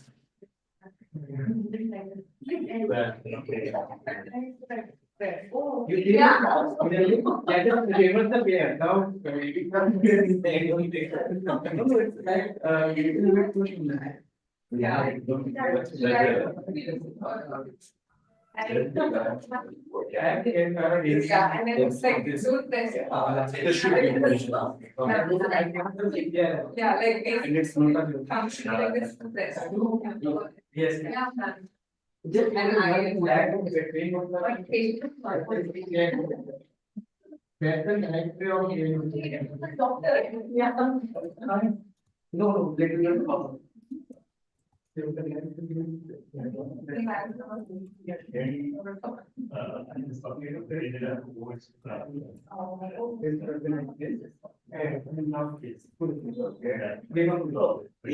feel something coming out. Yes, yes. So, the purpose of this activity is to know how this feels. Like you feel a thrust coming out from your mouth, and by this, you need to do continuously 5 push if the particle didn't came out, and if it is still didn't came out, call the emergency service. Okay, so I think you know what is cardiac arrest and what is heart attack. Can anybody brief me how to distinguish whether a person is having a cardiac arrest or it's having a heart attack? Cardiac arrest is where there is no movement, there is no breathing, and heart attack is where the person is conscious and they are feeling pain. So the difference is Okay, what would you do in case of cardiac arrest? CPR. No, it's not only the CPR. There are steps to do it. Just to make the patient comfortably, like, ask whether they are safe. It's not the first step. First step is always see yourself whether it's safe to approach the patient or victim or not. First, always your safety is first priority. In the real situation, if it is not safe, you will not know. And it's not recommended to go over there. So first is approach safely. Second one is ask the conscious person whether it is conscious or unconscious. Third, check the breathing, whether the person is breathing or not. If it is not breathing, then you are confirmed that it is a cardiac arrest. Once it is confirmed it is cardiac arrest, then you can call for help. Call the emergency services. And may I know what is the emergency services here? Anyone from virtual audience, if this scenario occurs, where do you call? Okay, anybody else? No response? It's 108. Okay. Phase 5, there's some phase 5 ambulance service. I have their number. You have its number? I mean, it's, somewhere. Perfect. You have it. But because at the time of emergency, you don't have time to find an ambulance. So this is the condition like we all, nobody knows what the emergency number is. And in this country, there is one unique number now, and that is 112. Any emergency you have related to anything, you just call 112 and you will get a solution. So you just call 112 and ask them to bring a AED machine. That is automated external defibrillator, which is just to provide electric shock in case of cardiac arrest. This AED machine may be available in your offices or maybe in the mall or the airport. You can ask for them and start giving CPR. After that, you should start giving CPR because you cannot give CPR for more than 5 minutes or minutes. And if you didn't help in the first place, then you delaying the process of coming out with ambulance time. So it's once you confirm whether it is a cardiac arrest, as soon as you confirm, just call the someone else to call ambulance at 112 and ask for the AED machine. So this is by this way you may mitigate the unforeseen event, and there are more than 15% chances that a person save his life. With this, I hope you may able to do this in case of an emergency. Moving on to the third section of this meeting, I would ask the General Manager Toastmaster Bhavna to lead this section. Over to you, Toastmaster Bhavna. Thank you so much, Toastmaster Sharad. You have really explained us really well, and you really hit the nail on head while explaining all this. And I'm sure this really resonated with all of us, and this is quite a lot of learning for us. Now, moving to our evaluator section, I would firstly request our timer to come over to explain their report. Bhavana, we can ask the evaluation first to come. Yeah, sure.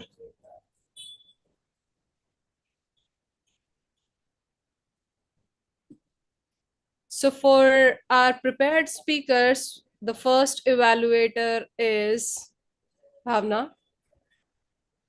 For Toastmaster Dikshita, I am evaluating her speech, and I will be sharing the report. Do we have Toastmaster Dikshita with us?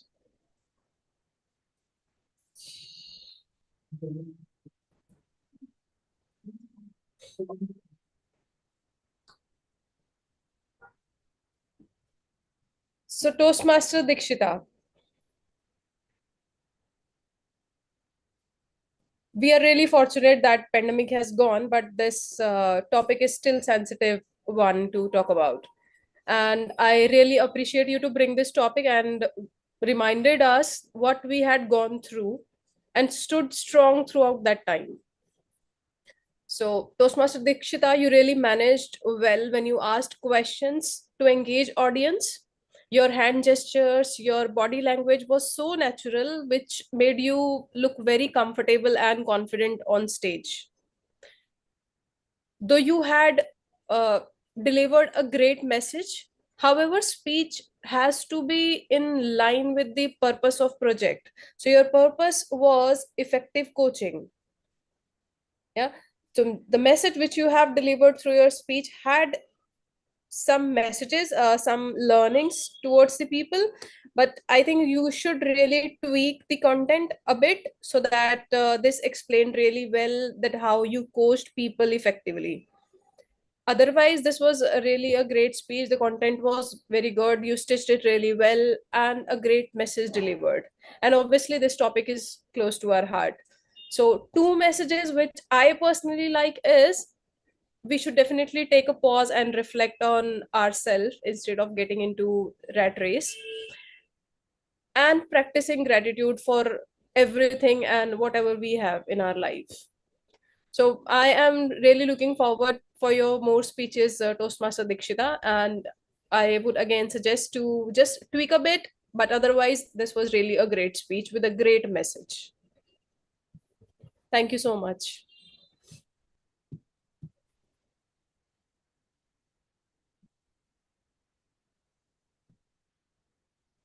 So next, I would request Toastmaster Ashish to share his evaluation speech for Toastmaster Pallavi.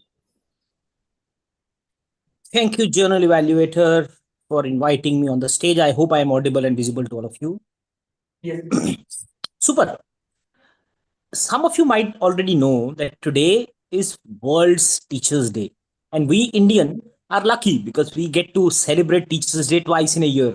And those amongst us who are teachers, especially I'm looking at where is our friend? Yeah, I think she's already left.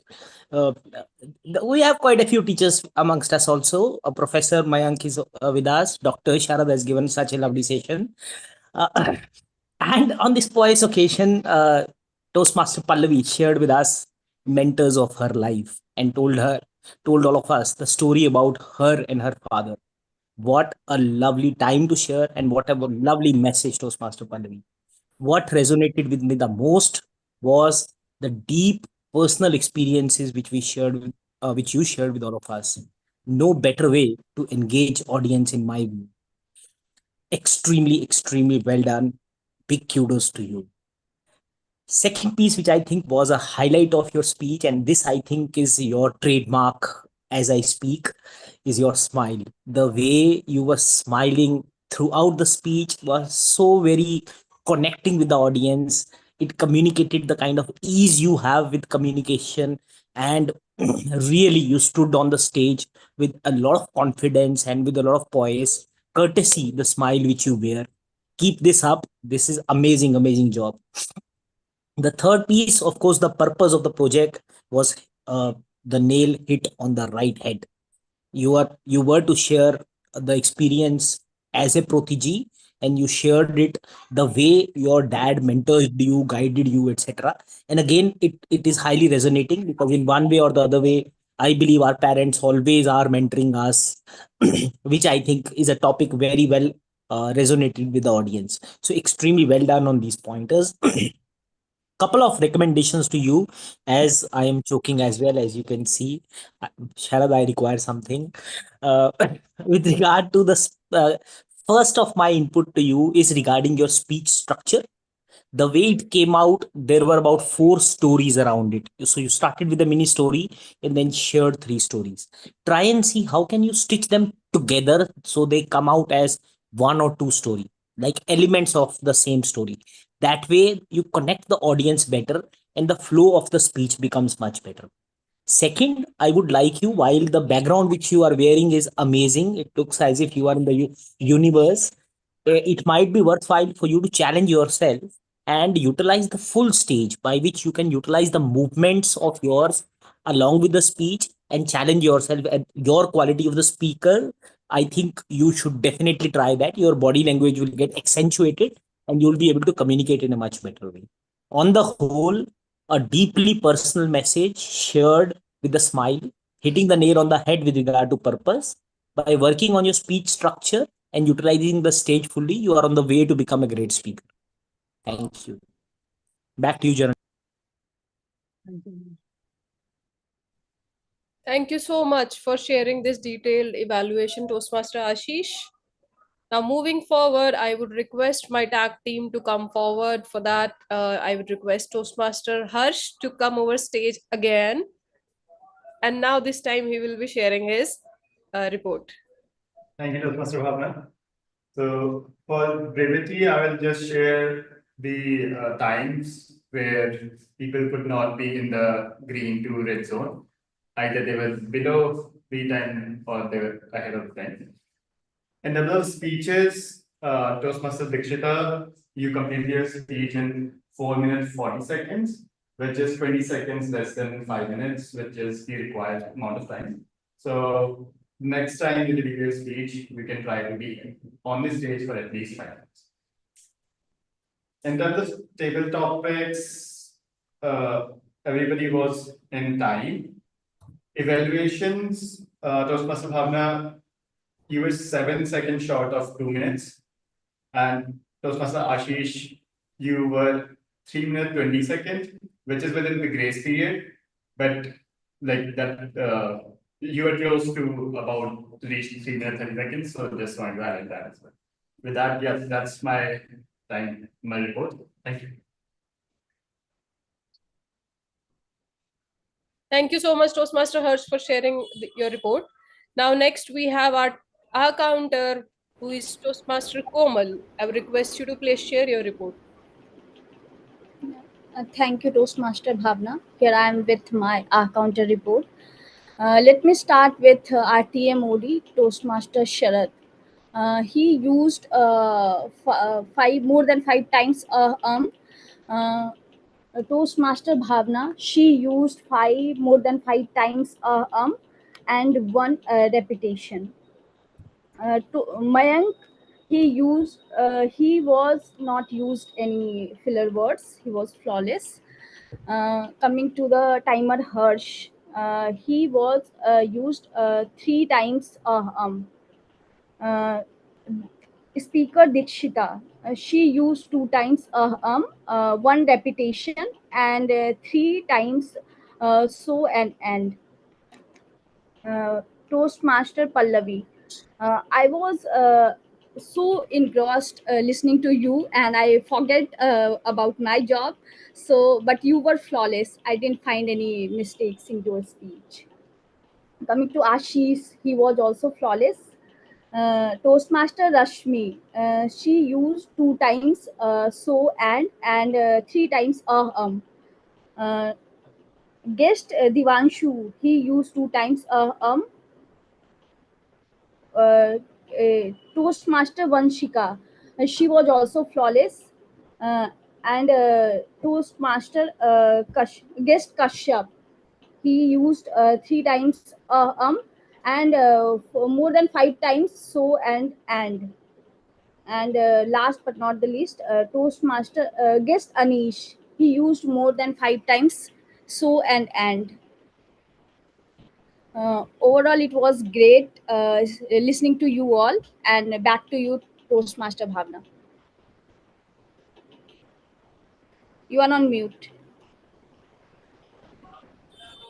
Thank you so much, Toastmaster Komal, for sharing this report and reminding me that I'm on mute.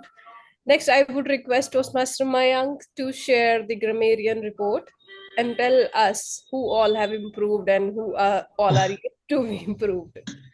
Thank you, Toastmaster Bhavna, and hello again, everyone.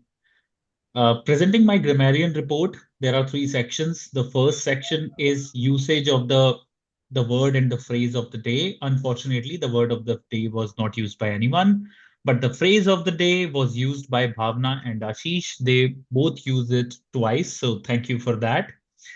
And kudos to you. The second section of the grammarian report is the good usages. There are certain sentences or phrases which I noted. I won't say this is fancy English or very advanced English. I would say these are some good sentences which I really liked and I noted. I'll share the names as well over here. So first, Toastmaster Sharad used the word or sentence, shoulders are perpendicular to the chest. I don't know after how many years I heard this word perpendicular. Maybe the last time I heard it was in school. Then Toastmaster Dikshita, during her speech, she used very nice sentences. For example, live the life to the fullest. Don't be the slave of your mind, rather make it your slave. We have been programmed to work hard and achieve success. We are in constant rat race. These are few sentences I liked in your speech. Then Toastmaster Pallavi, there are few sentences I liked in your speech as well. For example, you are your own competitor. You today versus you tomorrow. They used to nudge me out. By default, installed in my system. Difference between mentor and coach. Before listening to you, I didn't realize there is a difference between mentor and coach. So thank you for that. Then Toastmaster Rashmi, during her table topic discussion, she also used the sentence which I really like. And she mentioned that I'm able to come up with some answer, may not be the best or the perfect one, but I'm able to speak. And this is what I really liked.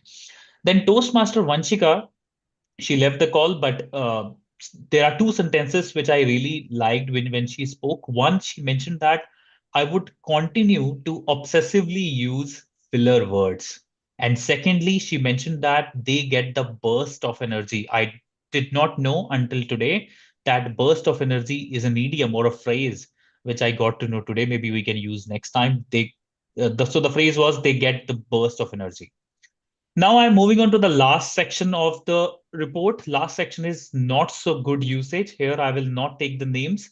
What I'll mention the sentences where there were some grammatical errors, or I would say some usage related errors, and I will tell the correct sentence as well. Someone said I moved from Bangalore to Gurgaon. It should be I shifted or relocated from Bangalore to Gurgaon. Then someone said it's been 6 to 7 months from I shifted here. It should be it's been 6 to 7 months since I shifted here. Then someone said you have seen many videos in WhatsApp or social media. You have seen many videos on WhatsApp and social media. Next, it is because of unawareness. It should be, it is because of lack of awareness.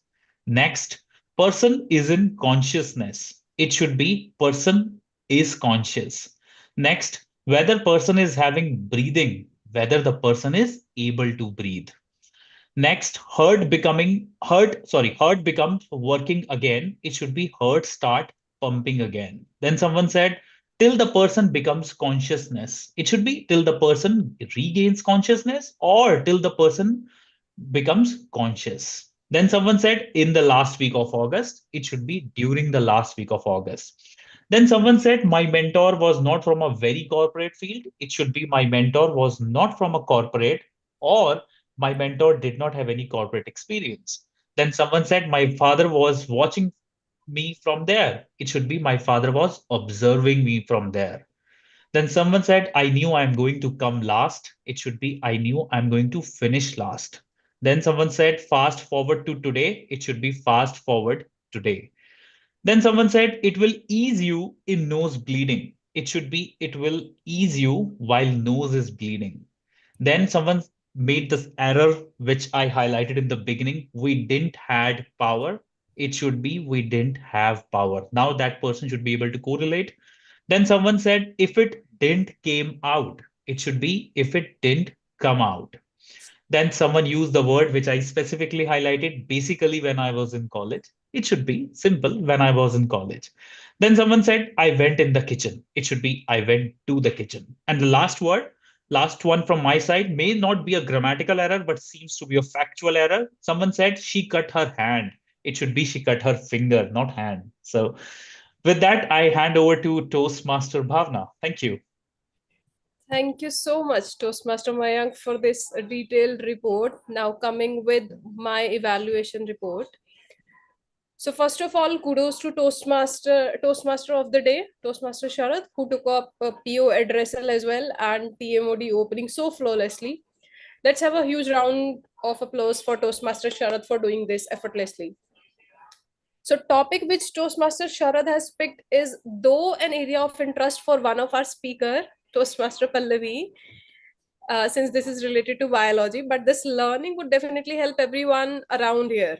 So thanks again for bringing this topic, and you really hit the nail on head while explaining the topic. And Toastmaster Harsh got so engrossed in the act of joke that he started acting like that. But I must say, I have never ever seen such a topic, a content in last 18 months. And this was really, really full of knowledge, learnings for everybody.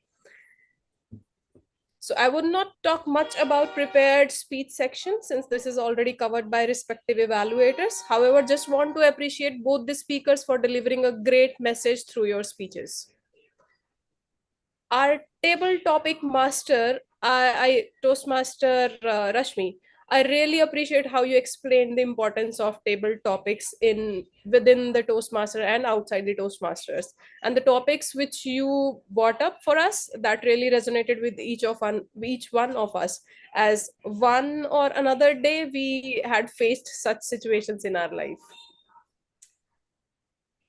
And for coming to our tag team, I think we got our new dedicated tag team, and I must tell you, Toastmaster Mayank, in near future you will start getting tuition request for grammar or for English. we got our dedicated grammarian, I think. With this, I would request everybody to fill up the feedback form, which is there in the link in the groups. Since this is it from my evaluation report, and I appreciate everybody whosoever has put in their efforts to make this meeting a success. So kudos to everyone. While you guys are filling the feedback form, I would request our guests to come up on the stage and share their feedbacks.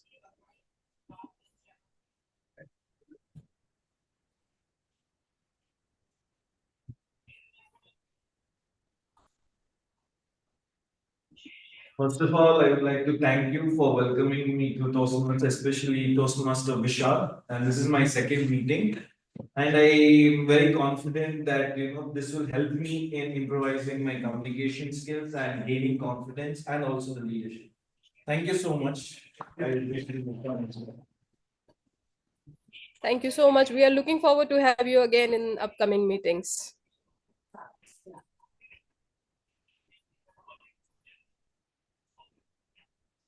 I had a great time apart from the regular format of speeches, table topics, and evaluation. I felt the topic that was chosen today on first day was extremely helpful. I had been thinking about this for a long time myself, and I felt like it was actually, the information that was shared was very useful and practical. And I think the table topic is something I should definitely participate in next time. I was too nervous today and I refused to come up. Next time, I'm definitely going to participate in the topic. Thank you. Thank you so much. But the way you have just given the feedback, I think you will be able to deliver a speech as well, not only table topics. So today was the really topic was amazing and I learned so many things from it. And for me, talking about that topic, it was hard for me because I was connecting the situation in my mind and I made a story to be honest. I made a story, it happened to one of my friends, but yeah, I'm here to learn and grow and we know that we have to, like, if somebody is giving any kind of topic, we have to use effective, I can say, we have to be clear in our thoughts. We cannot say that we don't know about it, we don't know how. So yeah, I know that I will do this. Next time I will be doing better things. Thank you for sharing your feedback. I think virtually we do not have any guest. We have one, but I don't see it right now. Yeah, she is not here right now. So far, we have 10 responses collected. I request everyone to go to the guest group and do the voting of your favorite role players. And give me thumbs up once all have done it.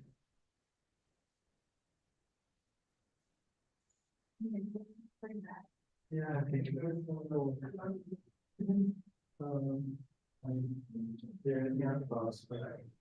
Harsh, can you share them? Bhavna, we need 2 more minutes. Sure. There's a 55879907. Can we again jot it down now? Even and the password is small AIR 42695. AIR 42695. 42695.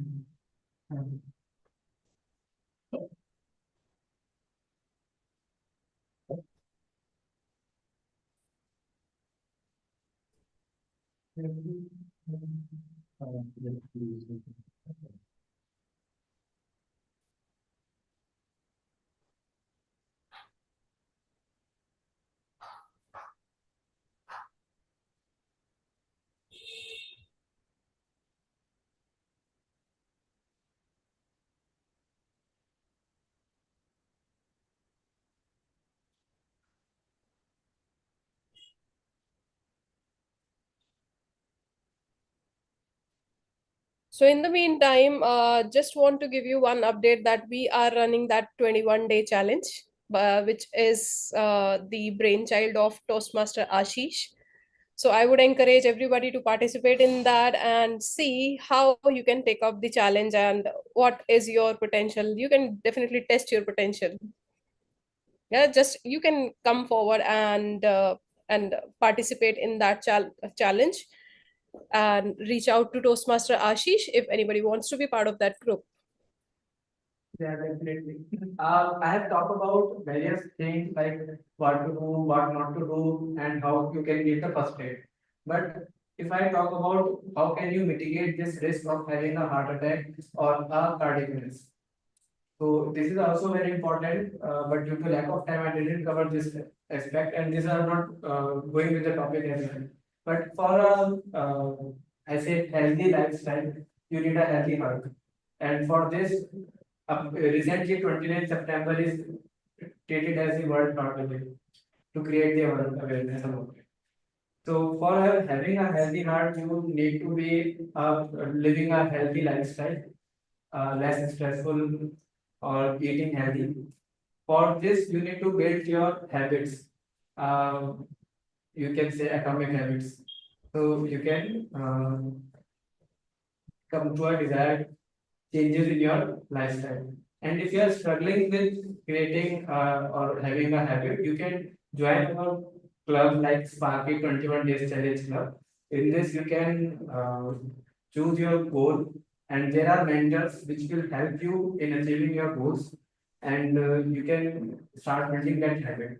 Well, it says it takes 21 days to start a habit and 66 days to maintain it so that it will be lingers throughout your life. With this, I think we have everybody voted.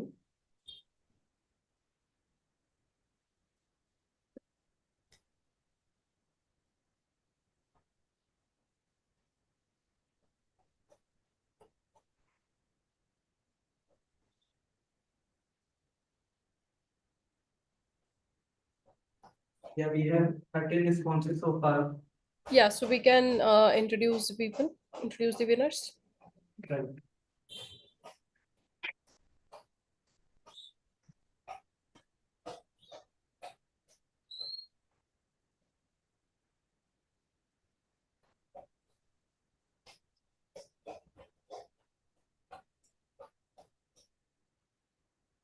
So let's start with best auxiliary role player, which was between timer, grammarian, and our counter. I'm sure we would not need any guesses on this. This is already decided.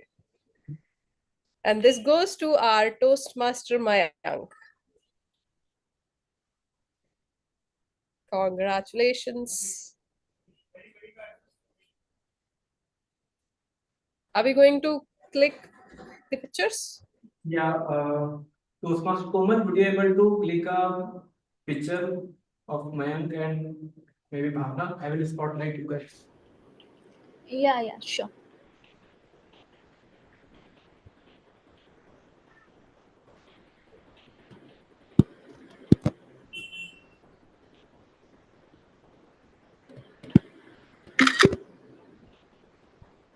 You can shake hands.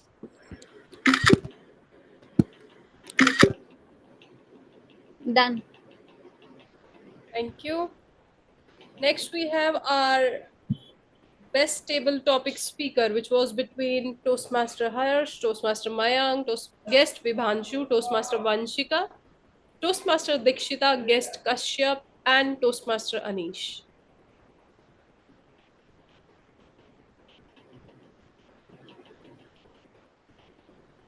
This goes to Toastmaster Vanshika.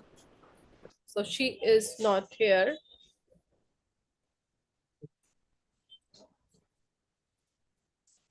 Next, we have our prepared. Can we have a selfie? Oh, sorry, Zoom pic. With? Okay, sorry, I think Vanshika left now. Yeah. Okay, we can move to next. So next is for best prepared speaker, which was between Toastmaster Dikshita and Toastmaster Pallavi. Now you can guess. Both are the winners. Very tough to decide. Yeah, so this goes to Toastmaster Pallavi.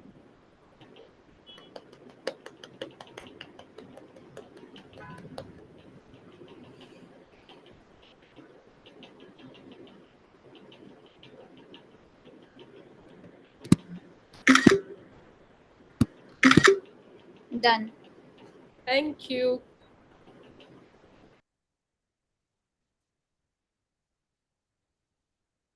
So next voting is for Best Speech Evaluator, which was between Toastmaster Bhavna and Toastmaster Ashish.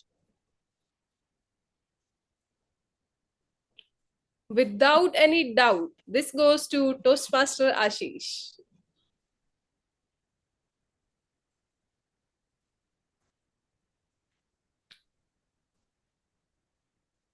Both the evaluators. Yeah, Bhavna, yes, we'll say I'm giving to you, you're giving to me. So we are sharing it. People will get confused. Okay, done. Thank you.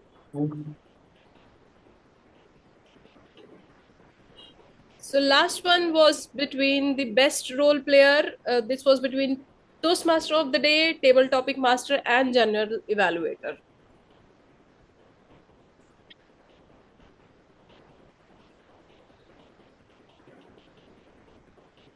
Guesses?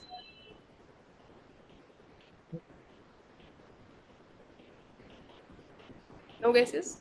Okay, so this goes to Toastmaster Rashmi.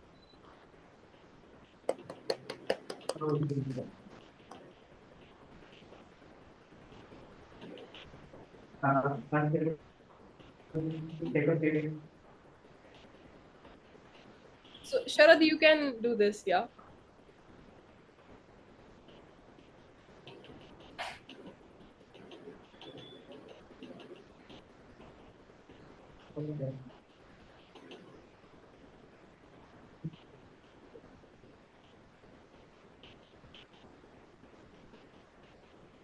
So with this, before adjourning the meeting for the day, I would request everybody to turn on their camera and come over the stage so that we can have one picture. Someone can come here and someone can come in this picture.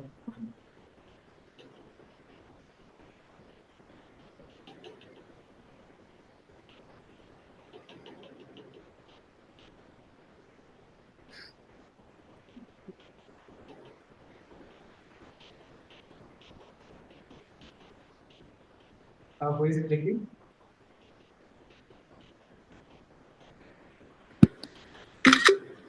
Okay, I'm taking.